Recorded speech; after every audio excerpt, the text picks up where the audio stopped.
Hi everybody, so today I'm going to give you my tips, my first 4 tips on long-term independent travel tips. I'm not including anything towards COVID-19, even though that's actually when year after it started, that's actually when I ended up traveling, which I thought it was gonna end, but it didn't. So I do have tons of tips on that, but it's slowing down right now, so it's not the main thing. So I'm just gonna give you my tip on what I learned from experience. Keep in mind that I also had my son with me, which he turned 13 along the way. So it wasn't just tips uh, just for one person. It's just much harder when you have um, when it's not just you. So everything is double, just more safety measure, this, but I will probably do a tip on that, safety family travel, but right now we're going to focus on simple tips to for a long-term travel. So long terms between 6 months to a year to 2 years. So number one, always have your toiletry bag, um, antiseptic spray, because you might lose the evolution, they might end up open. So make sure the bottle is small so it goes through the flight check, security check, Q-tips. You're always gonna need those. Nail clipper, believe me, you're gonna need those, and there's gonna be time when the nail clipper is gonna be $10 in airport or some fancy location, or just no place to buy them, or even Q-tips. So you're gonna find yourself in travel at times when everything's gonna be either overcharged or it's just not gonna be there at your disposition when you need it. So if you have them and if you have enough, then you don't have to struggle to look for them or try to order them. So you're always going to need a tweezer. So even though you get a splint just for your eyebrows, or just it could be useful for anything else. So a brush. I know I lost mine 2 or 3 times, and sometimes shops have crappy brush or just kind of pricey. You just don't want to put your money in that, so make sure you just always have a good brush. Just invest in one good brush. Always make sure you get toothbrush, but a small, so it passed the security check. Just one, two, or five or tiny ones, they will pass. If it's too big, they're gonna just confiscate. They're just gonna take it from you. Always have a little ibuprofen or aspirin. Um, depends really, because sometimes people are not reacting well in, depending what's the infection, or if you have inflammation or whatever it is. Sometimes aspirin works better and sometimes ibuprofen works better, so it's good to have both. Also, you can add a different brand if you need to. Mini toothbrush also, just have a few of them because you're probably gonna end up losing them. So always have extra bags, because along the way you're gonna end up losing bag, you're gonna have some stuff you need to carry, and you you don't always want to have to keep buying bags. If you have enough, then just get those. So pads, I found myself when I just had places where there's no place you could buy any, or I just didn't have the cash, or my card didn't work, and I just didn't have it. And so it was really I wish I had them with me. So a little lotion, same thing. I remember in England I ended up paying almost $6 for a lotion that was the size of half my hand. So not even that. So then if you end up going with really a cold country and your skin's gonna get really dry and nasty, you're going to be craving just having a tiny bit of lotion and not having to go through a perfume store trying to steal a little bit of lotion for your skin. So Hair color, if you like me and you need to go over gray monthly, and it's just a constant struggle to find the right color, to just keep having it with you. Just try to get a few. I made the mistake to not having them and always having to hide my hair, and having to deal with showing the gray, and having to pay a outstanding price for hair color. So okay, so now gum, mini gum, bandage. You always want to have that. um, what else? So this is basically your toiletry and your first kit bag. So number two, to the things that you can bring to save you money along the way, food wise, and to have your vitamin, your protein, so you just sustain the stress and the tiredness, the fatigue. So and things that will go through the airport check, so our gates. So it's light, non-perishable food, like a beef jerky. So it gives you some meat. You can eat dry meat. I found out that buying tortillas or pitas were good because they last a while, they thin. You can make a cheese tortilla. You can buy almost anything and just make sandwich, and just it's really easy to eat, and it doesn't get smushed like bread, and it lasts much longer. So you can get as many as you can. Walnut, almonds, raisins. So this to keep you healthy. Dry fruits. Make sure you buy the dry fruits that don't have added sugar. So you're just eating a good part of the fruit without feeling plastered or over bloated, or just too full of sugar and having crash. So um, cereal bar, you take up the box. That's what I did a few trips. I bought about 50, 100 bars, different various ones. Try to buy the one the sweetest one, and then I just kind of spread them out over all my bags. And um, so when you're super hungry and there's no place to buy food, quick food, and you just want to feel filled up, it's good to have. Pot of milk you find yourself needed for your coffee or your hot chocolate. And it's not always milk at your proximity, or it's just you don't have a fridge, or you're moving around, you don't want to pay $2-3 for a tiny little bit of milk. So if you have a, kind of works as a creamer. You can also buy the powder creamer. Just make sure it's a small bag and it's a small box, so they'll allow you to take it. And yeah, and always make sure it's really closed up completely. Use double protection so it doesn't open and go over all your stuff. Gatorade powder if you end up sweating in some place with a lot of humidity or just really hot, dry, and you just kind of don't have enough fluid, then you can always add the Gatorade powder to your water. Plastic spoon, that's something I'm always missing. Never have enough spoons, kind of like a pencil. Always looking for my pen, so it's good to have. Just basically to steer you, if you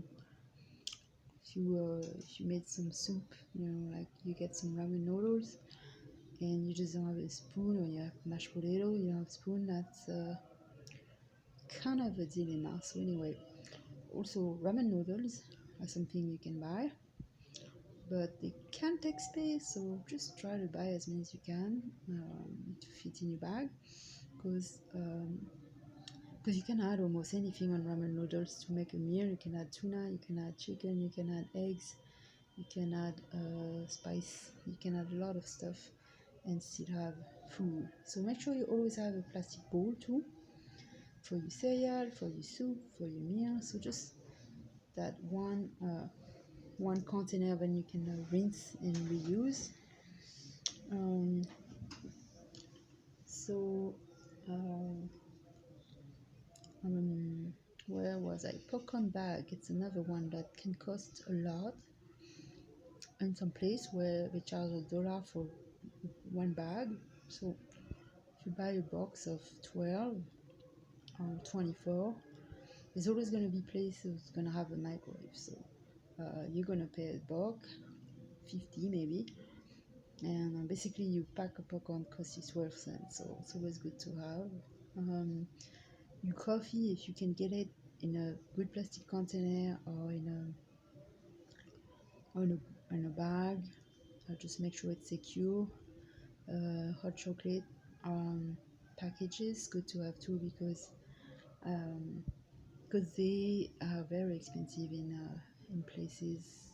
So it's, if you have access to microwave, it's pretty easy to use. It's nice to warm you up. Also vitamin powder for the long walks or days you go on the trails or on a hike in the mountain, or you go on a excursion, or just had a full day and you want to have those package, you can just throw that in the water. Always use the water fountain if you can. Try to avoid the bathroom sink and kitchen sink. It depends where you are, usually are good.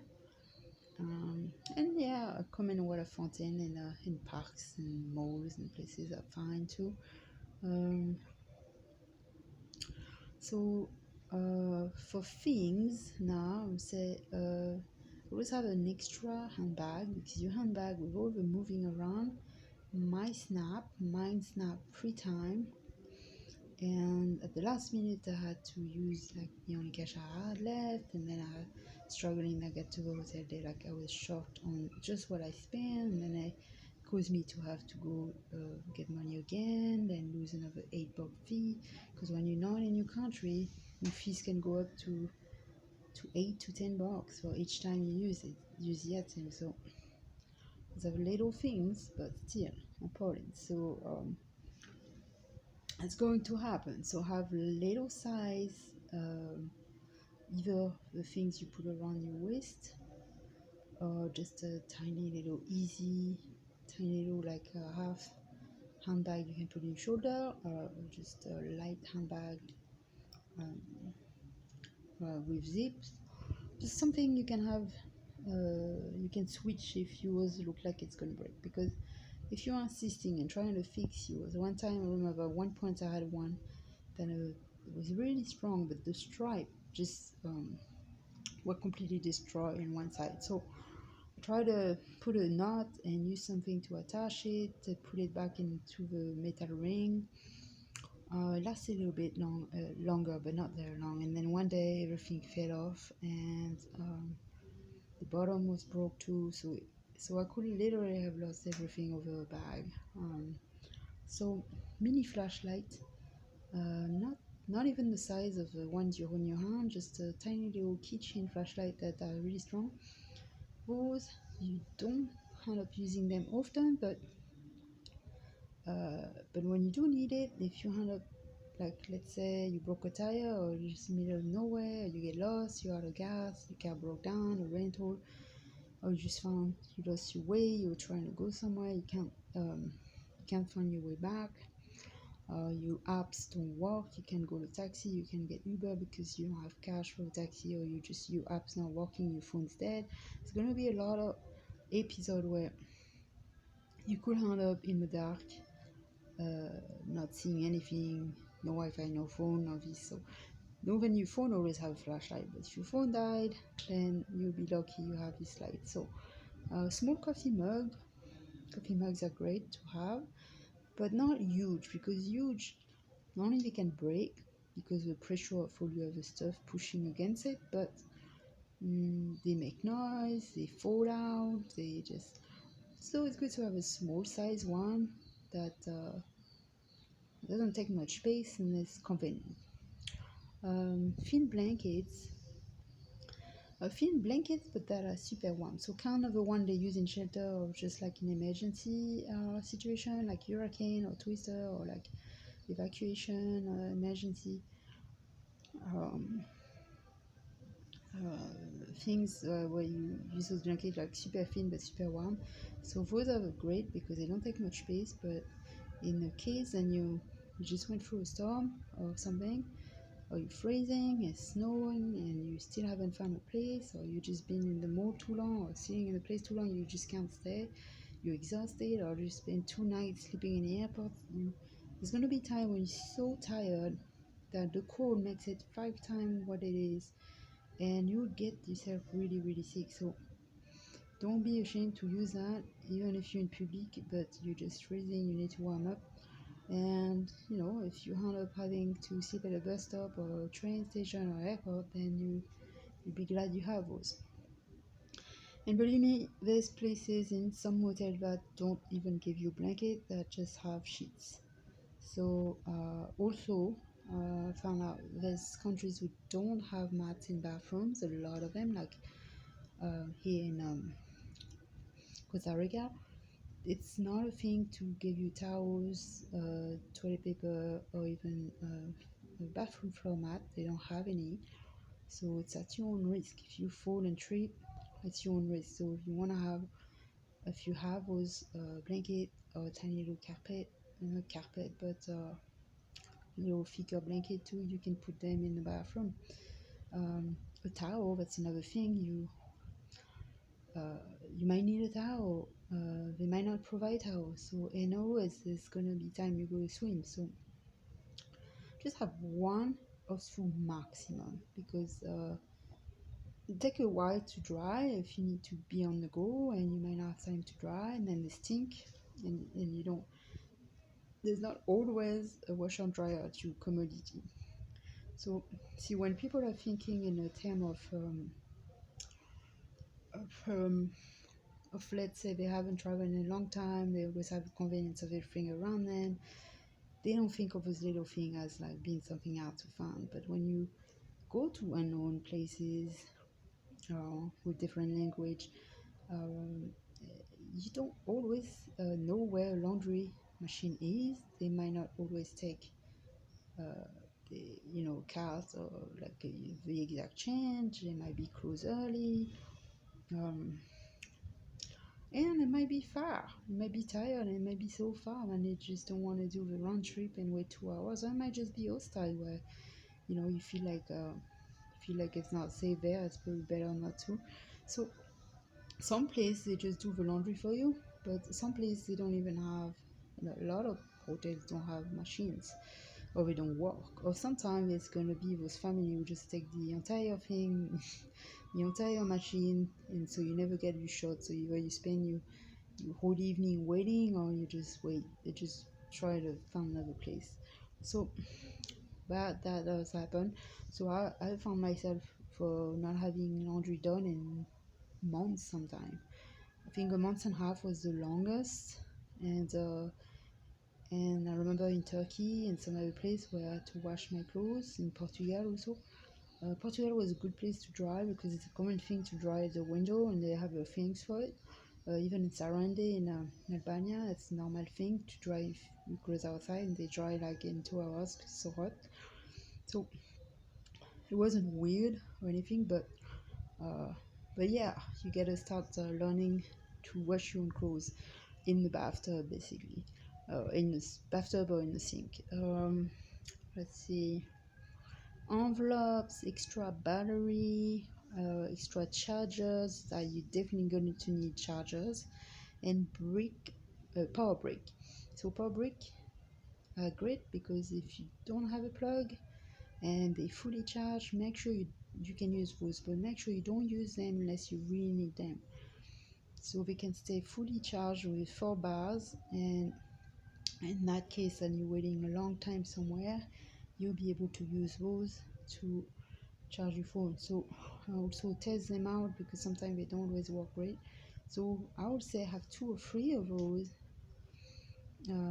as a backup, because some of them are really cheap. You probably can find them on Amazon or some discount store. Buy them brand new but at discounted price. Like I found one for like $2 in I think it was Ross or Michaels, and then I found another one for 25 in a gas station, in Gatwick Airport, and then I found another one for 8, I believe, in a Target or something like this. So have those and have a charger also, and you need to get prepared that you're going to need an international travel adapter. I never actually have one. It's like every place I went, I would just buy the country ones that I need. So I'll just buy one sample adapter US to the country, and don't make the mistake to buy it outside, not in a store, because it's not gonna work. So rain jacket, you never know when it's gonna rain, and if it's too hot, you're never gonna have like a sweater or an umbrella with you. So rain jacket can help you to not be full of water everywhere. So envelopes, yeah, I already said that. Okay, so number 4, and like that order is not really an order you have to do. I just put them as I thought. So a travel Wi-Fi box, that would be super needed. I never actually had one. I considered having one. I said I would, and I haven't got it yet, but I think it would be really smart to have that. There's a Google one, and buy one with your phone company maybe. And so you invest 60 to 100 in it, and then about 20-25 a month, and you have your own Wi-Fi that works in, I think, 130 to 300 places. I'm not sure in the world, depending which one. But you can also, I found out that VPN thing for like China, Japan, like you have your own private internet.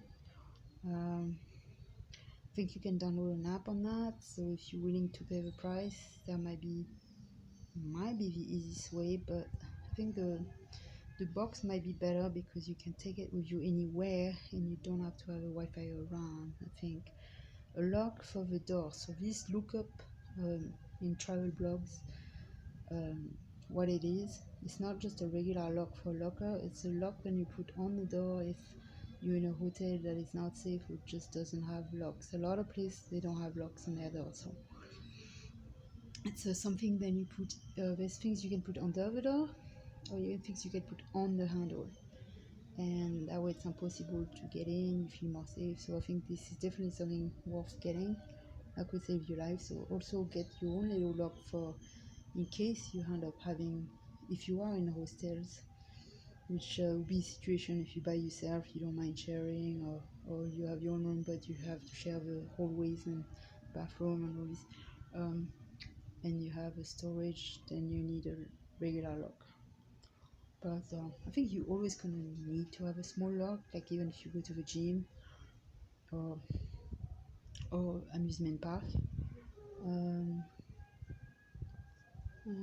So extra bank card or extra bank account, you might need one or two. One that you don't use often, but then you're able to transfer in case your card's not working.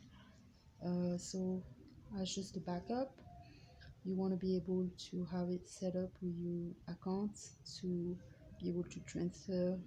The problem is sometimes it takes a day. So if you need something right away, it might not come right away, but that's an alternative to in case yours not working. Or if you had two, even better. And also if you know the mobile pay or something, you can always do that, set that up in advance. But that only works with Wi-Fi, so and that just yeah. So let's see. And also make sure your phone before you go has international plan and unlimited internet and phone, which I left without waiting for my phone with my unlimited internet stuff. So again, it's making my life a little harder. But if you leave with that, you won't have to try to find location or deal with places who don't have Wi-Fi, and you're always gonna have it. You're always gonna have your phone. So, all right. So this is going to be a long-term independent travel tips, part 1, and I'm going to come back with part 2 with other things that you need to think about when you go travel.